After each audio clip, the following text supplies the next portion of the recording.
What I got, you can't buy.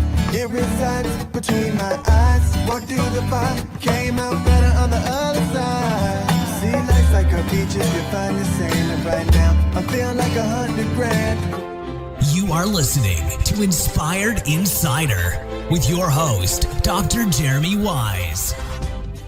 Dr. Jeremy Weiss here, founder of InspiredInsider.com, where I talk with inspirational entrepreneurs and leaders. Today is no different. I have the founder of Insticator, Zack Dugow. And Zack, I'm going to formally introduce you in a second, but I always like to point out other episodes people should check out of the podcast. And since you're in YPO, I looked through what are some other cool YPO. YPO is an amazing organization. What are some other interviews I've had? I had Sean McGinnis, president, and he was COO of YPO for a while, and he talked about why civility and kindness need to make a comeback. I had Kevin Hurrigan, who also is in YPO. He's the founder of Spinutech, an agency. He's had an agency since 1995. So he talked about kind of the evolution of the space, the internet space in general, and Ryan Mulvaney also, the journey of building and selling an Amazon agency, which was interesting as well.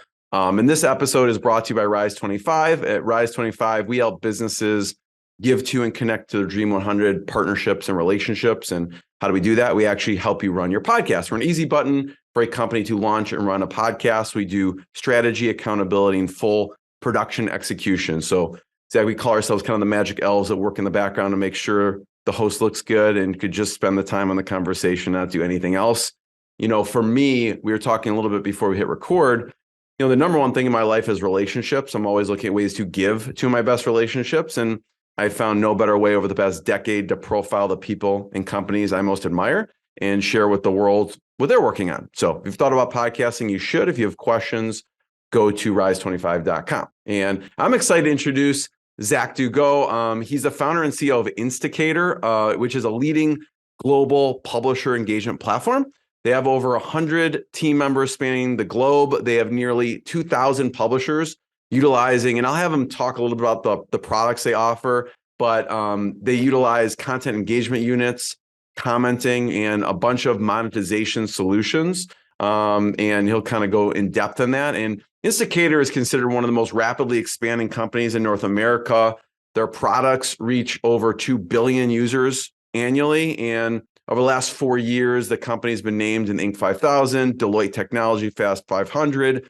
If you're watching the video, you could see behind Zack, Crain's New York Business Fast 50 and many more. And it's really interesting, and we'll talk because, Zack, I'm interested in, you've established so many amazing partnerships with large-scale media companies, the Washington Post, WebMD, Ancestry.com, and organizations like Major League Baseball and USA Today. So, Zack, thanks for joining me. Great to be here, Dr. Jeremy. Do you like to go by Jeremy or Dr. Jeremy? if I was adjusting you on the chiropractic table, you'd call me doctor, but no, okay. Otherwise, Jeremy, please.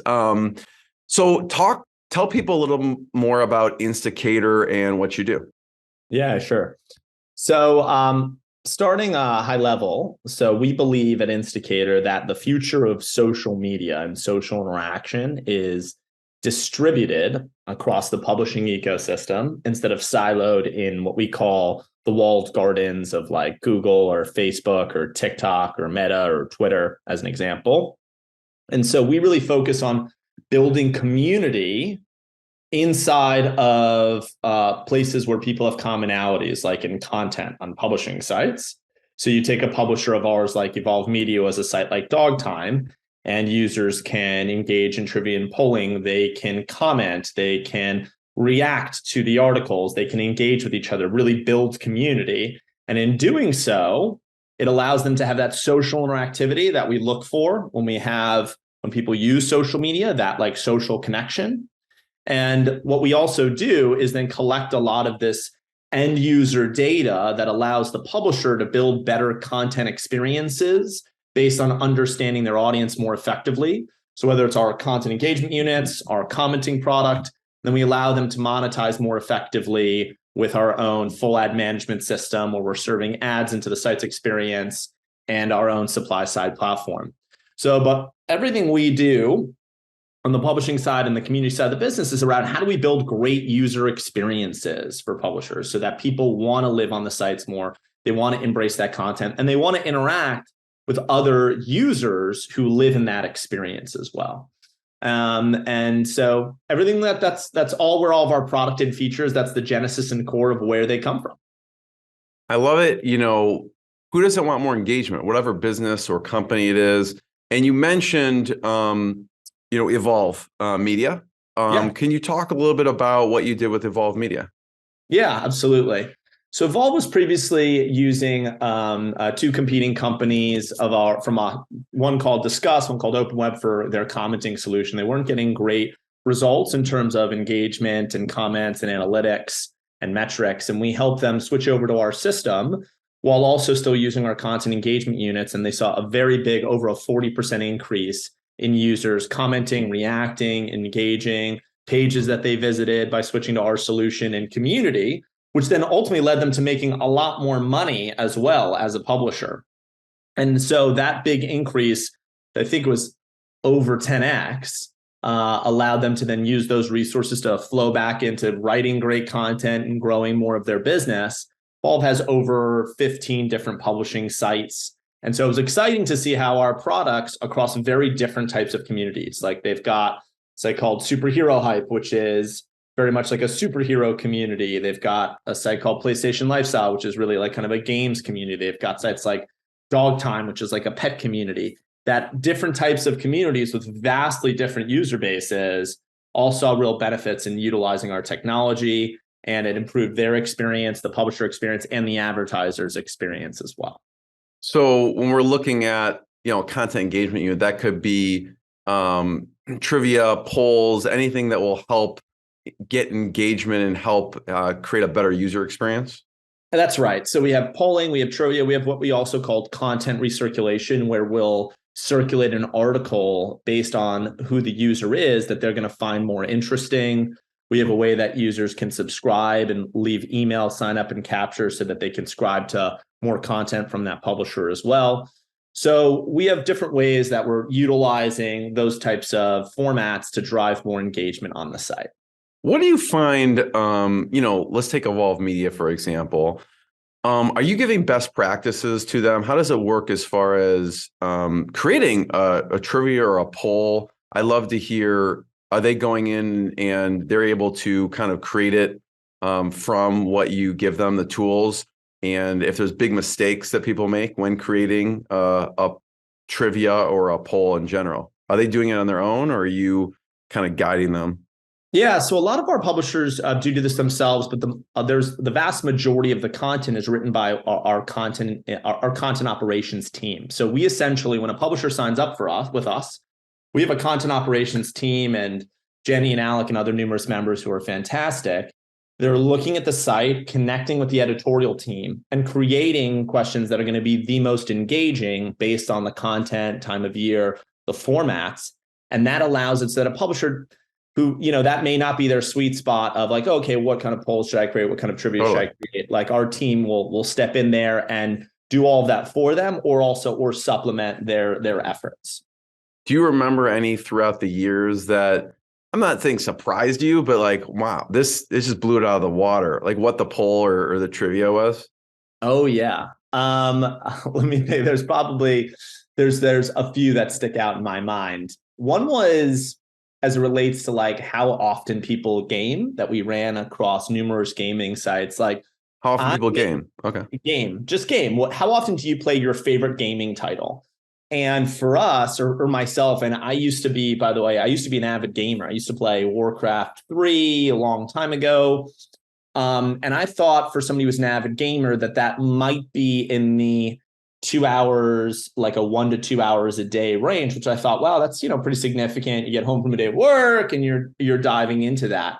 But there was much more I was going to say 23 hours a day. the vast majority was in the 6+ hours a day. Wow. And what you realize is that game communities, like that is, for lots of people, their entire social interaction and community. Like getting home from work or whatever it is that you're doing, and then staying online and playing till 11 o'clock at night, 12, 1 a.m., 2 a.m., 3 a.m. You're a part of a clan, you know each other's names, you talk. And so it was like a very surprising in that people really, and not just people that you'd think, oh, they're young people that have families, people that have lots of familial responsibilities, find the time to game. That was one that stood out to me. I don't know if you were ever a gamer, Jeremy, but that was interesting. I wouldn't define myself as a gamer. I liked playing, different, dating myself, Nintendo or Sega Genesis or those kind of games. But I was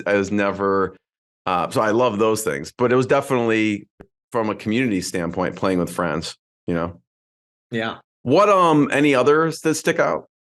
Polls or trivia that just were really interesting, had interesting results to it? Yeah, there was a site. God, this has got to go back a couple of years, but we ran a question around like what type of diet and format do you think is like the healthiest to go by?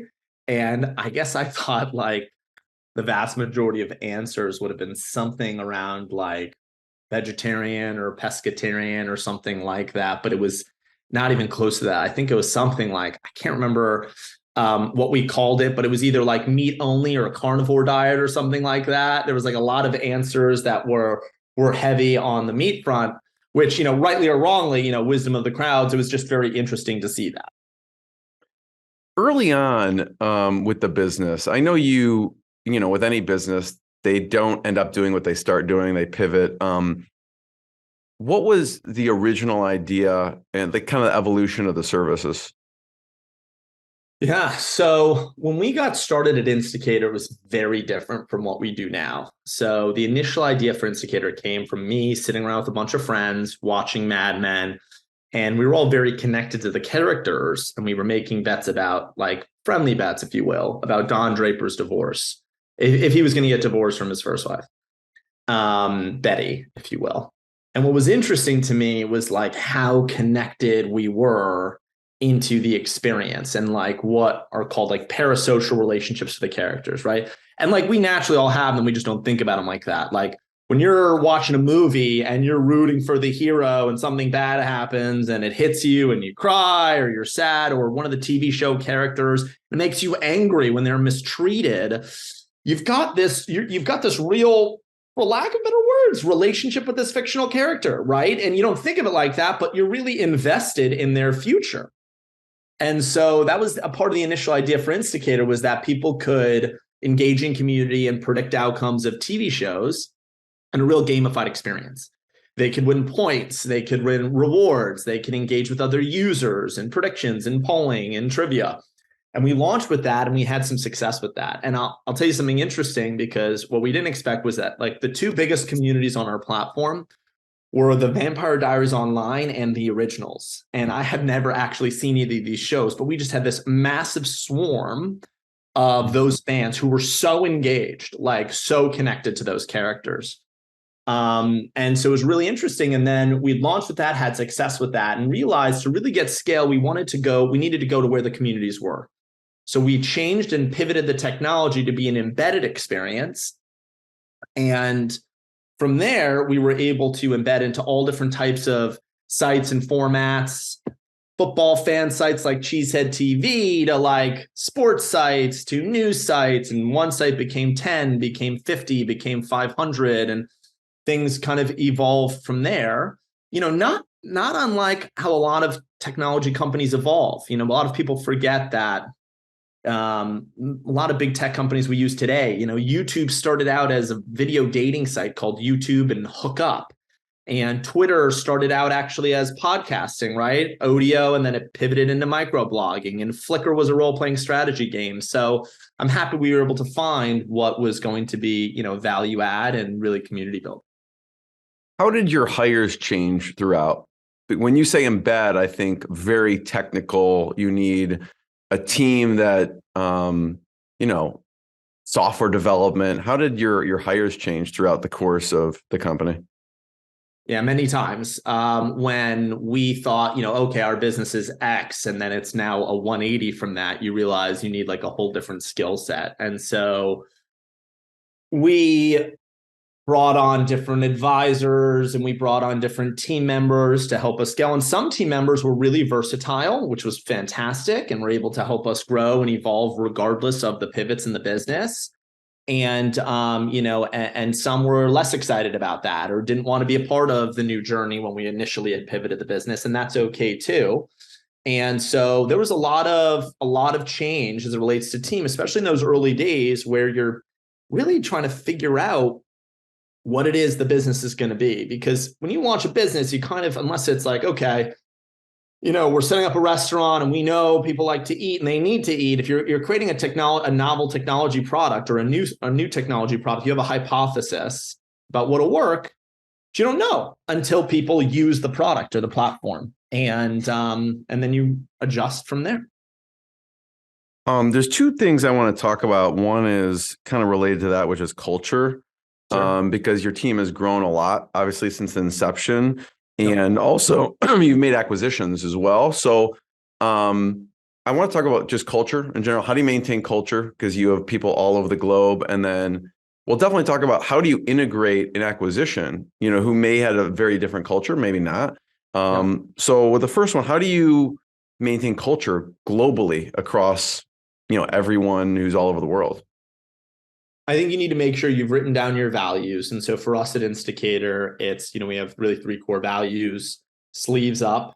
So, no leading from afar, get your hands dirty, working, smartly, intelligently, hardly, 100% viewability, which just means we believe in be direct, be transparent, and then be defiantly great. And for us, for that, what we really mean by that behavior is always be learning, be challenging, be thinking, reading, wanting to go to conferences, wanting to learn, wanting to push the envelope and amp the pace. And almost that last value is so important for us because everything is always changing and evolving in our industry and many others.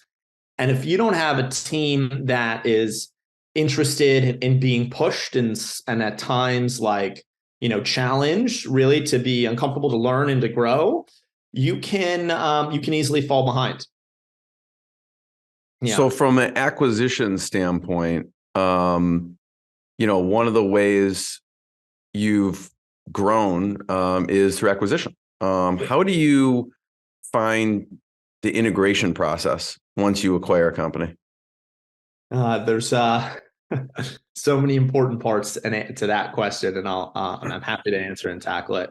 And a part of what you had asked before about kind of the international part of culture and values, because we've now done, and I'm excited to announce that we'll be announcing, this third acquisition. I'm happy to say here, a company called Ballyhoo that we're super excited about having them join us. And what Ballyhoo does is it's a search and social local marketing cloud technology where if you've got multiple store locations, and what Ballyhoo does is it will customize the ad creatives to be local based on your zip code or where you're located and the landing pages. And we use lots of algorithms and technology so that an advertiser can have 1,500 store locations and totally different ad creatives, totally different landing pages, collect all this data to convert them, new customers, new leads. And Ballyhoo's amazing team, really excited about that. I was out in Boise, Idaho 2 weeks ago to visit the team before we closed on the acquisition, and was really impressed with their skills and the way that the team operated because it was a part of a larger parent company. And they have some amazing customers from Kohler and Pearl Vision. So we're excited to use that as a platform to really scale working even more directly with advertisers. But to the initial part of your question around integration is, I think there's 2 things to do. And when I think about how we diligenced our acquisitions, I flip it on its head now and we do things very differently. Because most companies, when you're thinking about diligence, you're like, okay, what are the financials? What do the contracts look like? What is, all these elements that are the CRM? That's just naturally, I think, where we gravitate, because every business can be quantified by, okay, well, what are the sales? And so that's something we feel comfortable with and know. What I think is even more important than that is, who are the people and what is the culture like? And so what I suggest to anybody who's looking at doing acquisitions is make a list of culture questions and go over those with the team. How do decisions get made at this business? Are people very independent? and they own decisions and they go through them very quickly? Is it very hierarchical? Like people don't own decisions anymore. They kick it up the food chain and mostly decisions get made by one person or two people. What is the culture like? Are people expected to respond to emails after 6 o'clock at night? Or they're expected to, if an email comes in after, we don't want our team to be bothered and our customers know that.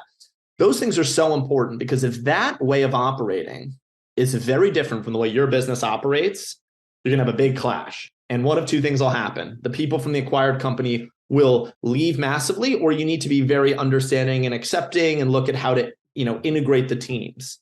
And especially that goes double for like international acquisitions where the leadership is in a whole different country and time zone and way of communicating. So we've done, this is now our third, and we have team members in UK, the Philippines, India, the Ukraine, and our first acquisition was that a lot of the team on the commenting side was in the Ukraine. And we had to learn, because even though you can align people and say, okay, great, any large company, okay, your Google, your Netflix, you got team members around the globe, as an example, and same thing for Insticator. You can have your values, but as a leader, you need to be mindful of what are like the cultural norms inside of that country. Doesn't mean you're going to adhere to those norms, but you need to be aware of them. Like taking India, for example, there's a concept there called power distance. And it's very hierarchical. So as an example, in our New York City office, it would not be a big thing for the CEO to sit and have lunch. And then there's a couple of interns at the table and everybody's talking and having fun and laughing. But at a big company in India, you certainly wouldn't see that. You wouldn't see what would be called like a fresher sitting at lunch with an SVP.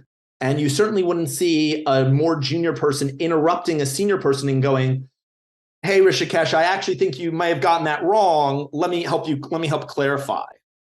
And you need to be aware of those differences, or you will find yourself dealing with a lot of what we call internally like management debt, if you will. Yeah, I love that question that you asked, Zach, about how do decisions get made in this business? That I love that. What did you learn from your first acquisition that you brought into the second and third that maybe you wish you would have known in the first? So that no matter how much you think that you've learned about a business or you diligence it, a lot of things you're going to find out after the fact, intentionally or unintentionally, just by the nature of, a business has been running for a while, and that not everything is going to go well. And so the way I kind of think about it now differently is make a list of all of the things that could go well and all of the things that could go badly. And ask yourself, does this still make sense to do if half of the things that could go badly happen? Because they will. You could be the greatest team on the planet. You could be the greatest operators on the planet, and half of the things can still go badly. There can be customers who churn because they don't want there to be new management. There could be team members who leave just because for nothing better than they see a change. They're not sure. There's uncertainty. There could be, integration system problems. There's a whole host of things that can go wrong.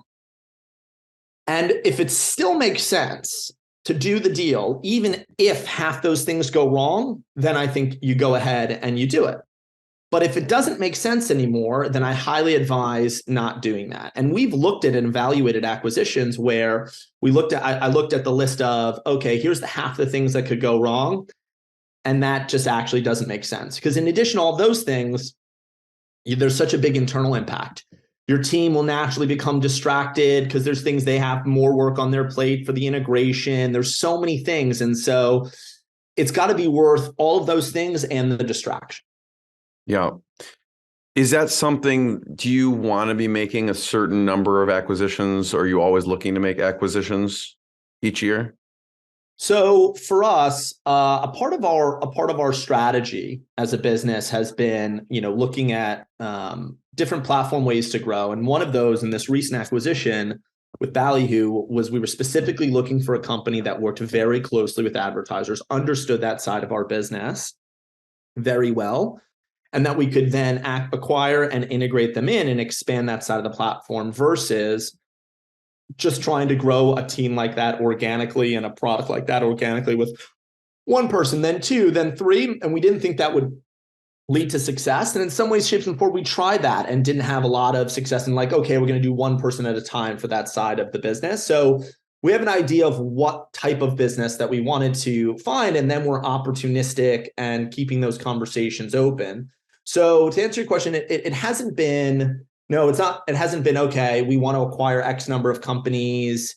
It's been more, is there a need for us and a big opportunity for growth with a business like this fit into our company?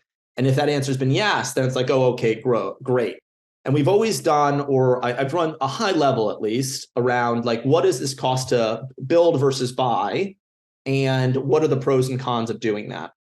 And so when you look at that analysis, and I think it's a really good thing to run, it gives you a lot of perspective on, okay, if we were going to do this internally, what do we think it would cost us? Do we think what are the likelihood of being successful versus if we can have a team that's already being successful on this and, having them be a part of our team and our broader vision. So I think that's a better way to look at it. Less like, hey, we're just going to go out there and acquire for the sake of acquiring. Unless like that's your primary business, like, oh, okay, we're an anesthesiology roll-up company and we buy anesthesiology practices and cut the OpEx and then roll them into a higher EBITDA number.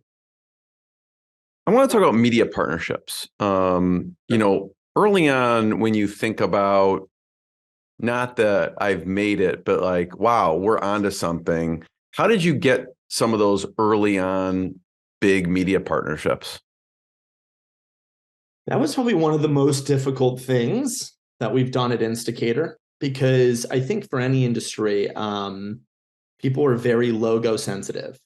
So you start out with, X amount of like small customers, and people want to see logos that are like them, right? So if you're pitching a product to Procter and Gamble, they don't want to see, oh, you work with X and Y mom and pop shop.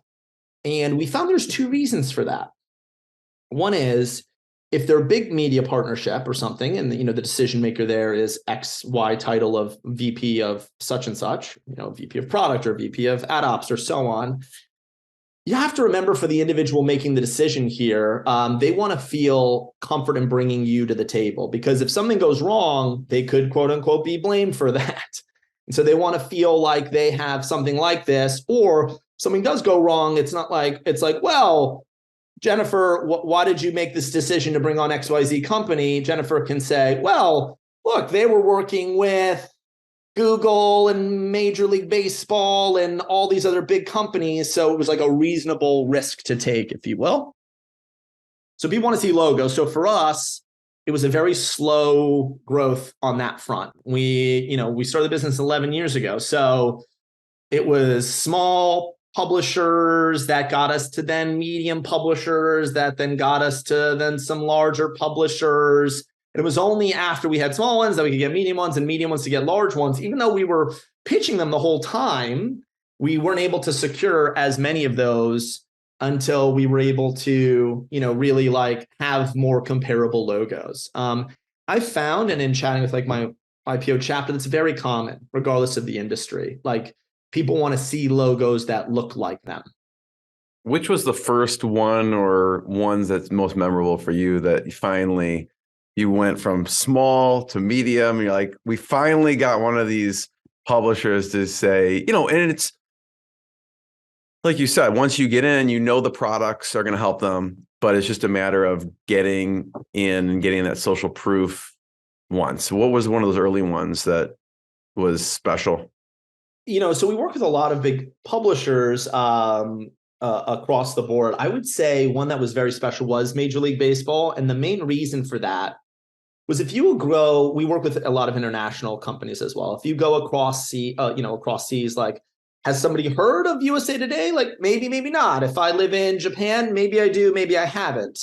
But everybody around the globe knows what baseball is and knows who Major League Baseball is. So that was kind of like a interesting universal one that we could use as an example. And they're like, oh, well, if they got through that vetting process, which, great work by our team, probably took us like a year, if you will. 11 years. No. Yeah, there you go. Yeah, that's right. Then, okay, well, we could then, really look at this and see that maybe there's a good opportunity here. So that was one that I think was very helpful because it helped domestically, but also abroad also. What did you do? What kind of work do you do with Major League Baseball? So they utilize our content engagement units and our SSP product. What's the SSP product? So that's more of like a back-end technology where somebody will put that on their site and it serves ads into the experience based on what advertisers bid in the site. So if you can look at Major League Baseball, Evolve Media, and I'd like for you to talk about what you do with Empire Media. Yeah. What's similar, what's different as far as how they utilize Insticator? Okay, so Evolve Media has, again, like about 15 or plus sites, and they utilize our content engagement unit, our commenting product, our advertising solutions baked into those products. Major League Baseball uses our content engagement units and our SSP product. So both of them use our content engagement units, and then they Evolve also uses commenting, and Major League Baseball also uses our SSP. So different connections on those. But what we found is that we were able to drive better engagement for both of them, better first-party data collection, and better monetization. And then likewise, you'd ask me about Empire Media. You may have seen us on OK Mag or Radar. So they utilize they've got a really amazing set of assets in that publishing sites. They've got sites like OK Magazine and Radar, and then high fashion sites like Grazia, which is like a high fashion magazine. And they use our commenting product, our content engagement units. They'd been previously using a competitor on the commenting side that they switched over to us from a company, I believe, called Open Web that was very then helpful. And they've seen a lot of increases since making that change over to our technology and our platform. So and so different, some using the same products and commenting and content engagement, some using other slight variations on those. Zack, how do the companies increase monetization? So you mentioned, they're using the engagement. How have you found they've been successful in increasing and monetizing that? So one of the things we do, so think of any site on the internet that runs ads. You go to any kind of site, whether it's Facebook, you're on Facebook.com, or you're on Instagram, or you're on people.com, or you're on CNN.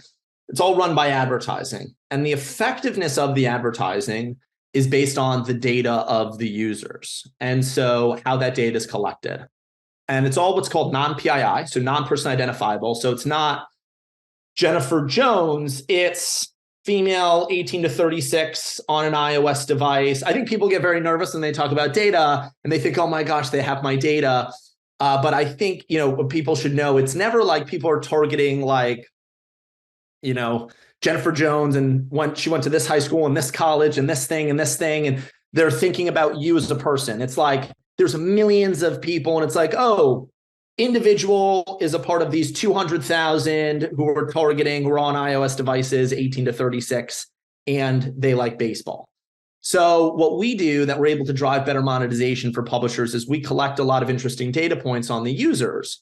So when somebody answers a polling question or they leave a comment, or even though 95% of people don't leave comments, they read them, we look at what comments they read. So somebody could leave a comment about like a fashion brand, and now we have, okay, this individual is arts and entertainment, as a part of the arts and entertainment category, subcategory fashion. And then an advertiser will target them based off of that data point that we're passing through that they're interested in fashion. So as an example, without us, a publisher may just have, sends out in what's called the bid stream, I've got these users on my page. And the advertiser is going to be like, okay, great, somebody on an iOS device. And the way we make them more money is we add an extra part of data. Somebody on an iOS device, and they're interested in fashion. And because of that extra data point, all these other brands are willing to pay more. Because if you're Bloomingdale's, now you know this person's interested in fashion, now your algorithm automatically, or your rules and your DSP are willing to bid higher as a result of knowing that, because you want to be in front of people that are interested in high fashion. So we collect these additional data points and make them available to advertisers, so we make the publisher more money as a result. That makes perfect sense, right? You find these specifics, and then you can serve a specific type of product or ad that's more customized to that individual, right? So I love that. There's one thing we were chatting about, Zach, before we hit record, that I want to get your viewpoint on, which is partner versus vendor, right? And whatever business it is, it could be a SaaS business, an agency. I would think we want to be viewed as partners and not just another vendor. So talk about your, thoughts on that conversation of becoming a partner versus being seen as a vendor. Yeah. So what I think of a vendor is like a technology, a product, or a service. And once they sell it to you, it's like, here, you have access to this product. There you go. What we try to do at Insticator, and I think a lot of our team does a great job with this, big shout out to Ukarsh and Joe and Gary and Hunter and the team, and Reba and Amin, is what we do is, in addition to our product and service, we try to help them on how they utilize our products and service, but also other things that aren't even connected to us. So as an example, if a site is using some technology that's slowing down their page, but has nothing to do with us, we're going to point this out to them. Our CTO, Tini, and our lead ad eng, B, are great at this. And so we just want to help them in their business, even if it doesn't have to do with our technology or our core products. And so oftentimes our AM team will be like, hey, who are you guys using for your data management platform or your consent management platform? Like, I can connect you with somebody.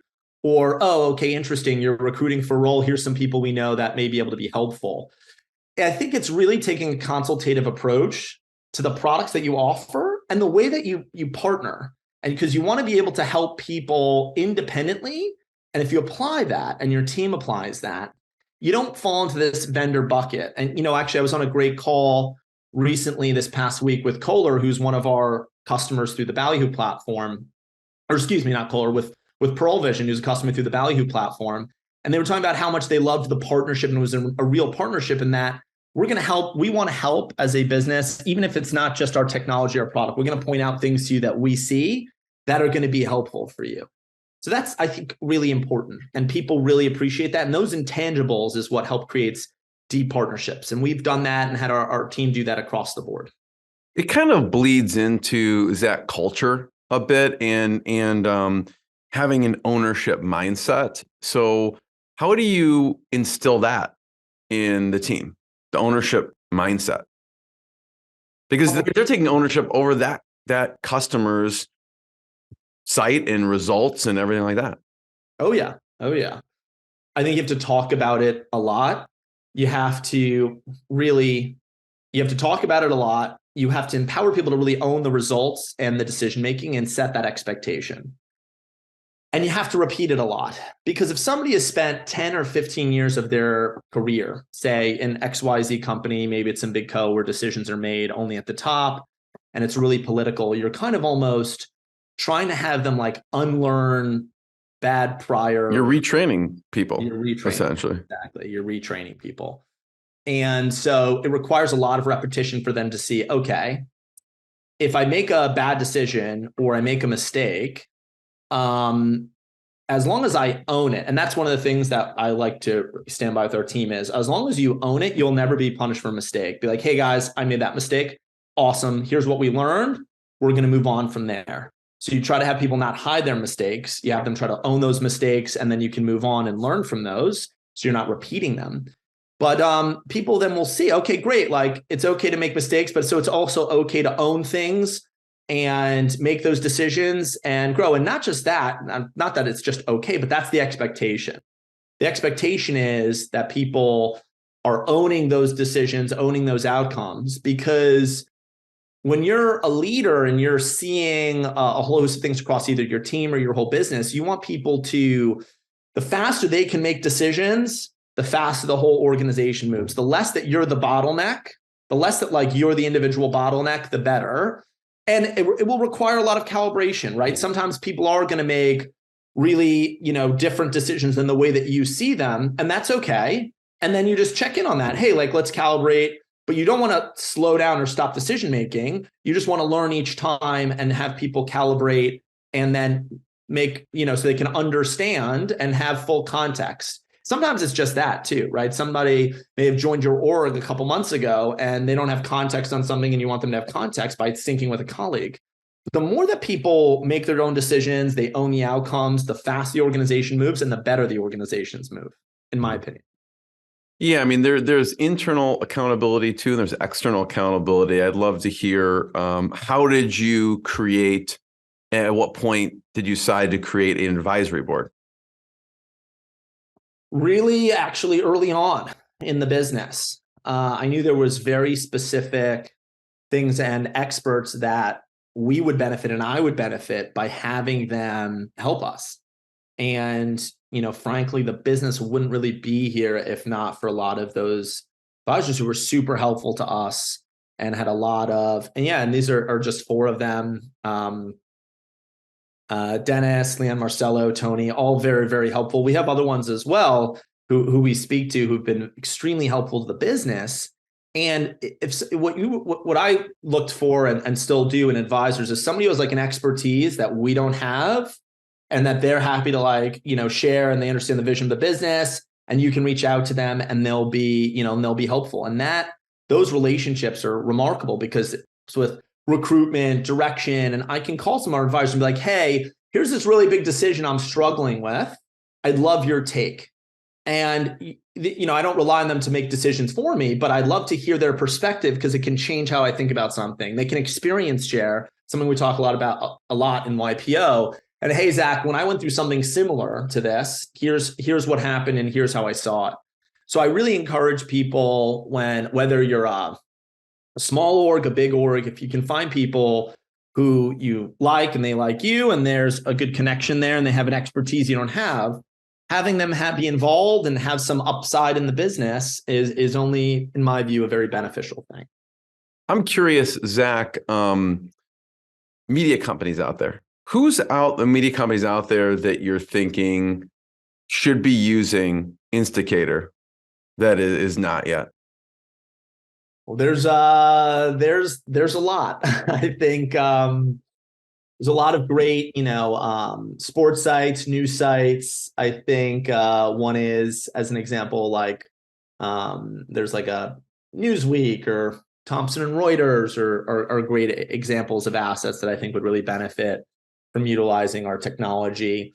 There's a lot of great, awesome kind of sports assets, if you will, and other leagues that we're talking to, like the NFL, I think would gain a lot of value in working with us.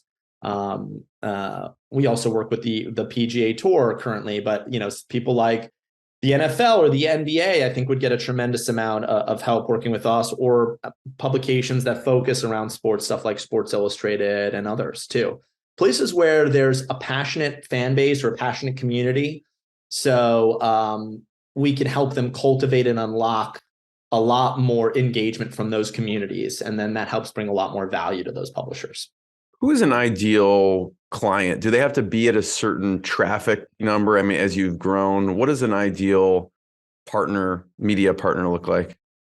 Yeah, and I'll talk about it from both sides, the publisher side and the advertiser side. So for us on the publishing side, at least somebody who has let's call that around 1 million page views a month in traffic. If the traffic is really small, like somebody's brand new getting started, we're still happy to talk to them. But if somebody gets 500 page views a day, they need to try to focus more of their efforts on getting their articles written and their content out.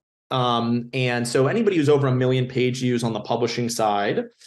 And then on the advertiser side with our Ballyhoo platform, any brand or agency that represents like a franchise or a store location that has more than 50 or more locations, we can customize those ad creatives and landing pages for them. So anybody who has 50 or more. So if you've got 1,000 locations, so on that side of our business, somebody like a Burger King or a McDonald's or a Dunlop, there's lots of different companies that I think would benefit from our platform on the Ballyhoo side as well.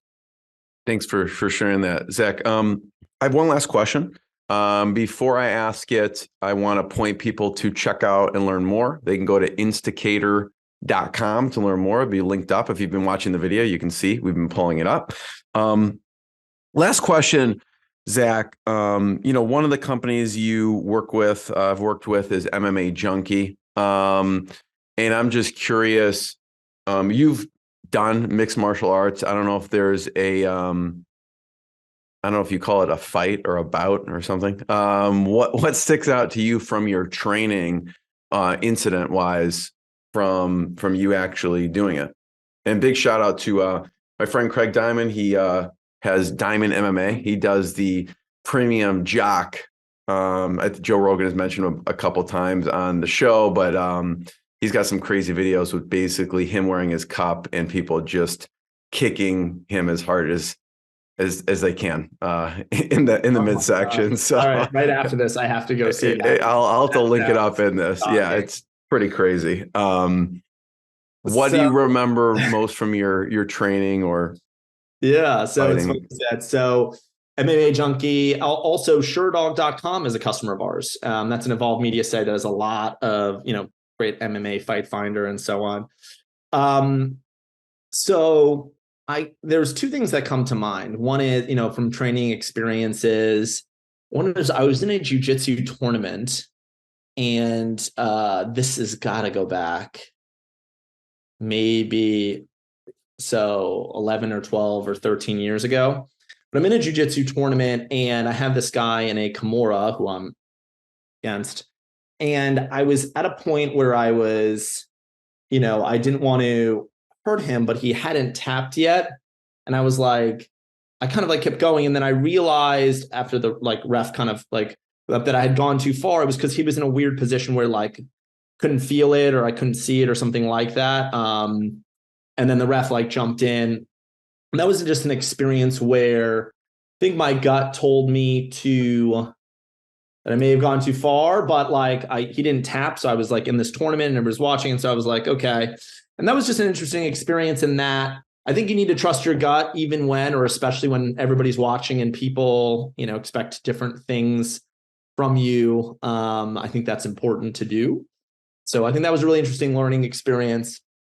And as you said, fun fact, I'm going to give a quick shout out to our lead front-end engineer, Troy Riso. He's a Brazilian Jiu-Jitsu black belt who has submitted George St. Pierre before. So, so can we see that on YouTube somewhere? Or is that? I'm going to ask Troy for the video after that. Because how do you spell his last name? I'm going to look it up. Riso. I don't know if it was just in sparring or if it was actually at a tournament.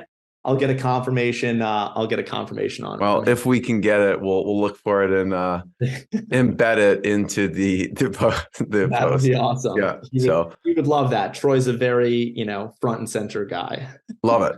Zach, I want to be the first one to thank you. Everyone check out Insticator.com, Insticator.com to learn more. And Zach, thanks for joining me.